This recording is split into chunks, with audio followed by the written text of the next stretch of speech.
ರೇಣುಕಾಸ್ವಾಮಿಯನ್ನ ಕೊಲೆ ಮಾಡಿದ ನಂತರ ಡಿ ಗ್ಯಾಂಗ್ ಆತನ ಮೃತದೇಹವನ್ನ ರಾಜಕಾಲುವೆ ಸಮೀಪ ತಂದೆಸೆದಿತ್ತು, ಸುಮ್ಮನಹಳ್ಳಿ ಸಮೀಪ.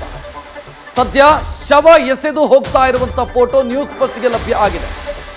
ಸುಮ್ಮನಹಳ್ಳಿ ರಾಜಕಾಲುವೆ ಬಳಿ ಶವವನ್ನ ಬಿಸಾಡಿತ್ತು ಈ ಟೀಮು. ಆರೋಪಿಗಳು ಆ ಶವವನ್ನ ಬಿಸಾಕಿದ್ರು. ಮೃತದೇಹ ಬಿಸಾಕಿದ ನಂತರ ತೆರಳುತ್ತಾ ಇರುವಂತ ಫೋಟೋಗಳು ಲಭ್ಯ ಆಗಿದೆ. ಅದರಲ್ಲಿ ಕಾರ್ತಿಕ್, ರಾಘವೇಂದ್ರ, ನಿಖಿಲ್ ಆ ಫೋಟೋದಲ್ಲಿದ್ದಾರೆ. ಬಿಳಿ ಬಣ್ಣದ ಸ್ಕಾರ್ಪಿಯೋದಲ್ಲಿ ಮೃತದೇಹವನ್ನ ಬಿಸಾಕಿ ಹೋಗಿದ್ದಂತ ಫೋಟೋ ಅದು. ಸಿಸಿಟಿವಿ ದೃಶ್ಯವನ್ನ ಚಾರ್ಜ್ ಶೀಟ್ನಲ್ಲಿ ಉಲ್ಲೇಖಿಸಿದ್ದಾರೆ. ಆ ಸಿಸಿಟಿವಿ ದೃಶ್ಯದಲ್ಲಿ ಸಿಕ್ಕಿರುವಂತ ಫೋಟೋ ಇದು. ಮೃತದೇಹವನ್ನ ಎಸೆದು ಹೋಗ್ತಾ ಇರುವಂತ ಫೋಟೋ.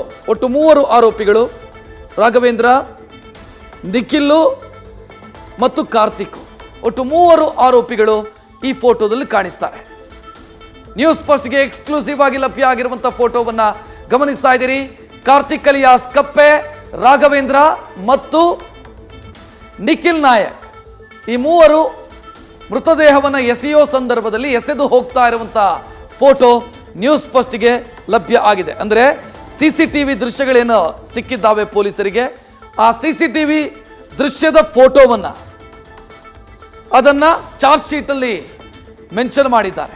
ಸೊ ಆ ಫೋಟೋ ನೀವೀಗ ನೋಡ್ತಾ ಇದ್ದೀರಿ ಸ್ಕ್ರೀನ್ನ ಮೇಲೆ. ಮತ್ತೊಂದೆಡೆ ಇದೇ ಬಿಳಿ ಬಣ್ಣದ ಸ್ಕಾರ್ಪಿಯೋ ಕಾರು, ಇದರಲ್ಲೇ ಮೃತದೇಹವನ್ನು ಪಟ್ಟಣಗೆರೆ ಶೆಡ್ನಿಂದ ತಂದಿರೋದು.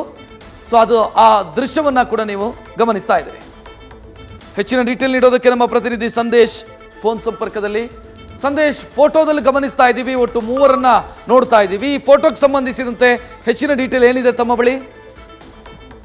ರಕ್ಷಿತ್, ಇದು ಸುಮ್ಮನಹಳ್ಳಿ ರಾಜಕಾಲುವೆ ಬಳಿ ಆರೋಪಿಗಳು ಬಂದು ಹೆಣವನ್ನ ಬಿಸಾಡಿ ಹೋಗ್ತಿರುವಂತಹ ಒಂದು ಸಿಸಿಟಿವಿ ಫುಟೇಜ್ ನ ಸ್ನ್ಯಾಪ್ ಶಾಟ್ಗಳು. ಅಂದ್ರೆ ಇವೆಲ್ಲವನ್ನು ಕೂಡ ಚಾರ್ಜ್ ಶೀಟ್ ನಲ್ಲಿ ಉಲ್ಲೇಖ ಮಾಡಿದ್ದಾರೆ. ಜೊತೆಗೆ ಈ ಸ್ನ್ಯಾಪ್ ಶಾಟ್ ಗಳನ್ನ ಕೂಡ ಅಲ್ಲಿ ಮೆನ್ಷನ್ ಮಾಡುವಂತ ಕೆಲಸವನ್ನ ಮಾಡಿದ್ದಾರೆ. ಅಂದ್ರೆ ಯಾವಾಗ ಕೊಲೆ ಮಾಡ್ತಾರೋ, ಕೊಲೆ ಮಾಡಿದ ನಂತರ ಅವರು ಮೃತದೇಹವನ್ನ ನಿಖಿಲ್ ನಾಯಕ್, ರಾಘವೇಂದ್ರ, ಕಪ್ಪೆ ಅಲಿಯಾಸ್ ಕಾರ್ತಿಕ್ ಏರಿದ್ದಾರೆ.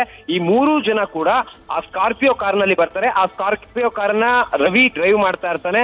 ರವಿ ಡ್ರೈವ್ ಮಾಡ್ತಿದ್ದಂತ ಸಂದರ್ಭದಲ್ಲಿ ನೇರವಾಗಿ ಸುಮ್ಮನಹಳ್ಳಿ ರಾಜಕಾಲುವೆ ಬಳಿ ಆ ಒಂದು ಮೃತದೇಹವನ್ನ ಬಿಸಾಡಿ ನಂತರ ವಾಪಸ್ ತೆರಳುತ್ತಿರುವಂತಹ ದೃಶ್ಯಾವಳಿಗಳು. ಅಂದ್ರೆ ಎಲ್ಲೊಂದ್ ಕಡೆ ಡ್ರೈವರ್ ರವಿ ಕೂಡ ಸಾಕಷ್ಟು ಗಾಬರಿಗೊಳಗಾಗಿ ಕಾರನ್ನ ಮುಂದಕ್ಕೆ ಮೂವ್ ಮಾಡ್ತಾನೆ. ಈ ಸಂದರ್ಭದಲ್ಲಿ ಆರೋಪಿಗಳು ನಡ್ಕೊಂಡೇ ಹೋಗಿ ಮುಂದಿನ ಹಂತದಲ್ಲಿ ಆಟೋ ಹತ್ತಿ ಅಲ್ಲಿಂದ ಪರಾರಿಯಾಗಿರುವಂತದ್ದು. ಅಂದ್ರೆ ಎಲ್ಲೊಂದ್ ಕಡೆ ಆ ರಾಜಕಾಲುವೆ ಬಳಿಯೇ ಆ ಮೃತದೇಹವನ್ನ ಬಿಸಾಡಿ ನಂತರ ಗಾಬರಿಯಲ್ಲಿ ಆ 3 ಜನ ಕೂಡ ತೆರಳ್ತಾ ಇರುವಂತಹ ಸಿಸಿಟಿವಿ ದೃಶ್ಯಾವಳಿಗಳನ್ನ ಕೂಡ ಈಗಾಗಲೇ ಚಾರ್ಜ್ ಶೀಟ್ ನಲ್ಲಿ ಮೆನ್ಷನ್ ಮಾಡಿದ್ದಾರೆ.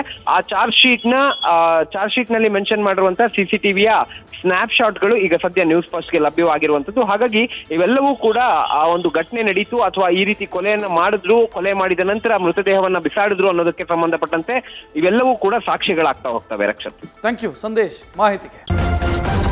ನ್ಯೂಸ್ ಫಸ್ಟ್ ನಿರ್ಭೀತಿಯಿಂದ ನಿಮ್ಮ ಪರವಾಗಿ.